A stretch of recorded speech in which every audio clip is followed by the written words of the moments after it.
সবাইকে রোজার মাসের শুভেচ্ছা এবং আমার মনের ভিতরের থেকে ভালোবাসা জানাই।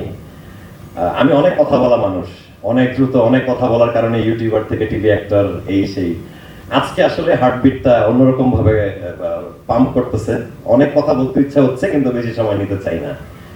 আর এখানে দাঁড়ায় থাকার পেছনে আসলে ফুল ফ্যামিলিটাই তো অবদান আছেই, কিন্তু আমার বন্ধু নেহাল, অফ স্ক্রিন আমার তৌসিফ মাহবুব ভাই, তার অনেক বড় অবদান আছে আসলে। উনি শুটিং করতে যখন আসে 5 মাস আগে জয়েন করে, শুটিং চলা অবস্থায় আমাকে হোয়াটসঅ্যাপে নক দেয় যে মিস ইউ ভাই, কই আপনি? আমরা দুজনই সমবয়সী, দুজনকে ভাই ডাকি, আপনি করে বলি, আরেক ভালোবাসা এটা। আমি বললাম ভাই আমিও তো আসলে মিস করতেছি। তো এখান থেকে কথা শুরু আর কি। আমি বললাম যে ইয়াং ছিলাম, ভুল ডিসিশন নিছি, আমি চাই আবার পরিবারটার সাথে থাকতে, অমি ভাইয়ের সাথে কথা বলা দেন। তো ভাইয়া থ্যাংক ইউ, আর অমি ভাইকে তো অবশ্যই থ্যাঙ্কস। বুকে জড়া ধরার পরে আসলে মানে মনে হচ্ছে যে এই পরিবারেই তো ছিলাম, কেন যে দূরে ছিলাম। হারায় যাওয়া সন্তানটা তার পরিবারকে আরো বেশি মিস করে, কারণ সে তো 5 জনকে মিস করতেছে আসলে।